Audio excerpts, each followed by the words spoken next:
where there are at least 9 fatalities. They expect that number to rise to talk about the politics. For perspective on that plane crash and that video we keep seeing, I want to bring in our safety analyst, aviation safety analyst, and former FAA safety inspector, David Susi. David, just looking at this fireball and watching that video, you see the plane starting to take off and then crash. What did you make of that and the governor's remarks?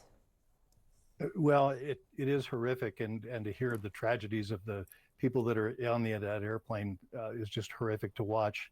The transition and his comments about the help and the assistance, of course, it was interesting how he switched that over to the political realm. But nonetheless, looking at this airplane accident, one of the things investigators are going to look at, although it's too early to make any conclusions, is the fact that one of the engines is far, far away from the impact point. So what that does is bring up memories of, in 1979, a DC-10, a similar designed aircraft, had an engine that came off and also very similarly came off and then caused the crash and the death of 277 people. So one of the things investigators will definitely be looking at is some kind of structural failure of that engine mount. What kind of plane was it?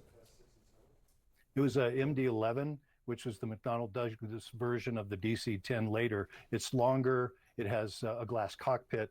It was made to be for a longer haul and more people, but it really didn't go very far. Wolf, they started not using it. It wasn't as efficient as they projected it would be. So it was replaced with newer technologies pretty quickly. I think the last passenger flight was held on this airplane was in 2018, and that was just a few that were left in the system. Yeah, awful, awful. With the video that we see of that explosion, it's really painful, and I'm sure a lot of people are wondering, is it still safe to go out there and fly? Yeah, but as he said, the plane that in this video it's not in service for commercial flights, right, David? Yeah, that's correct. And you were just so fortunate. You look at that fireball that there wasn't more fatalities on the ground. The pilot did a good job of keeping it down and in a safe place. The pilot must have known what was about to happen and did that. But it's just, as you heard there from the governor, we do expect the number of fatalities to rise. Right now it's at 9. There are still families who are reporting they're missing their loved ones.